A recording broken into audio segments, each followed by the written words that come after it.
I've always found the character of Starkiller hugely intriguing. I know there's a lot of the fanbase that considers him vastly overpowered and vastly uninteresting. However, having grown up with these games and reading various comics as well as the novelizations that went along with the games, I found a great appreciation for the Starkiller character, and I've always been fascinated exactly what made Starkiller, a seemingly average force wielder, so insanely powerful, especially because of the fact that he was able to contend with the likes of Sidious as well as defeat Darth Vader in both games. Today though, I wanted to focus on dialogue from Darth Sidious from the ending of the first Force Unleashed game, where he says that he is deeply disappointed with Starkiller, stating that he even could have been his successor and considered his equal.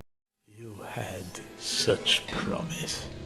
You could have been my successor, my equal. But now... But I may still have some small use for you.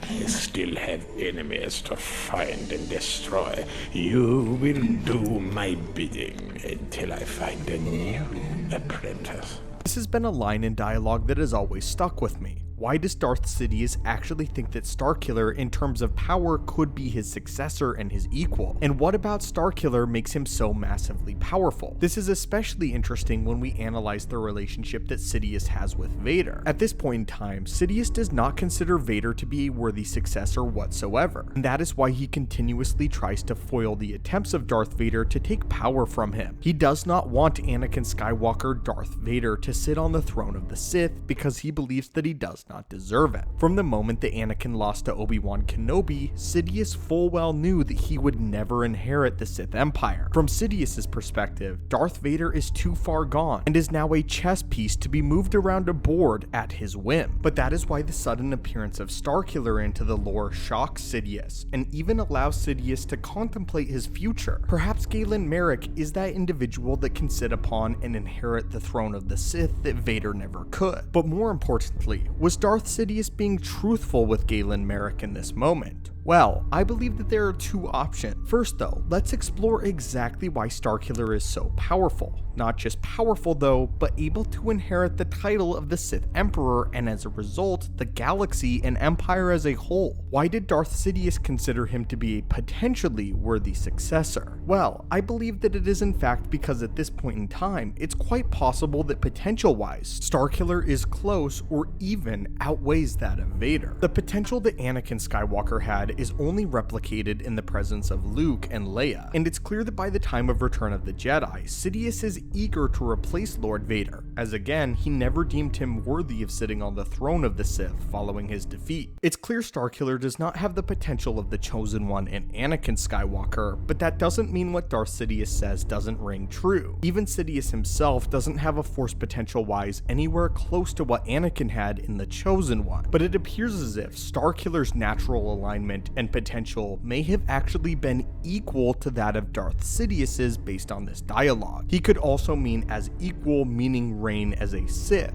But I believe that Darth Sidious truly here thinks that Starkiller has the potential to become his equal in the Force. And this, coupled with the fact that Starkiller is so young, allows Darth Sidious to contemplate whether or not this could be his new Sith Emperor. If Luke were ever to show any sort of dark side alignment following this though, I do not have any doubt in my mind that Sidious would cast Starkiller aside as well. I also believe that the moment in the first Force Unleashed game where Darth Sidious witnesses firsthand Galen Marek outsmart and best Darth Vader, he has found himself a worthy apprentice, a potential equal. The following comes from the novelization for the first Force Unleashed game. The apprentice fell back under the rain of blows. The sizzling of fabric and the faint stink of burning skin told him that at least two of Vader's misses had been horribly near, but he felt no pain. He, on the other hand, had definitely struck a nerve. Glancing over Darth Vader's shoulder, he saw the Emperor watching the duel, his face screwed up in malevolent delight, and the apprentice understood a better way to kill, not out of hatred. Whatever lay beneath the black mask, it wasn't beauty or happiness, only ugliness and pain would hide himself away for so long. Hatred would not be enough to turn the tables on Darth Vader. Reaching out with his left hand, he blasted his master with Sith lightning.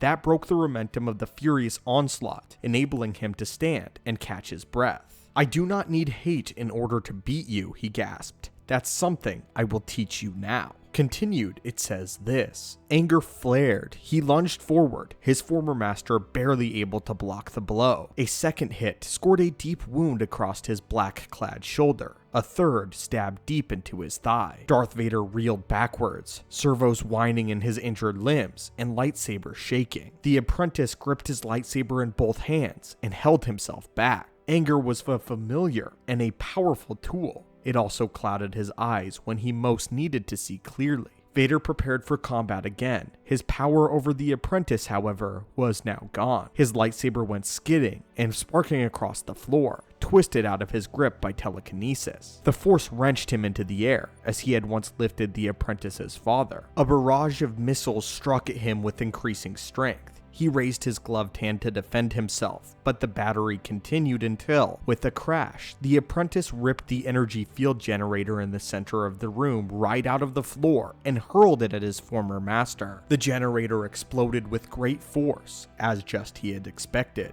throwing him and everyone else to the floor. The transparasteel dome shattered. Debris rained everywhere. The sound of the explosion rang in his ears for an unnaturally long time afterward. He was first to his feet, striding across the rubble where Darth Vader lay face forward, gravely wounded and stripped of his armor in places. Flesh and machinery showed through the gaps. Finally, some real blood was flowing. The apprentice stood over him with his lightsaber upraised and ready to strike. His former master was trying to stand, feebly willing his massive bulk to move as it was supposed to. Servo motors whined and strained. When he rolled over, the apprentice froze. This is likely the moment where Sidious realized he could have an equal on his hands, succeeding in the same task that he gave to Luke Skywalker in Return of the Jedi. But now we must briefly look at another option. What if this was all a game? One final insult to Starkiller, who had now completely failed. What if Darth Sidious never intended for Starkiller to truly become his apprentice and the heir to the Empire, and him dangling this lie before him was a final insult? Is it quite possible that just like Anakin Skywalker and Darth Vader, he was attempting to insult and manipulate Starkiller? Unfortunately, we will never know Darth Sidious's true thoughts. However, we do know that he did claim, at least out loud, if not internally, that Starkiller could have been his equal. But anyway, my friends, what are your thoughts on this? What are your thoughts on this passage from the Force Unleashed novelization? And as a huge question for the video, do you believe that what Darth Sidious said to Starkiller was true? Could he become his equal? Thank you again so much as always for watching the channel. May the Force be with you, and I hope that you have a great day.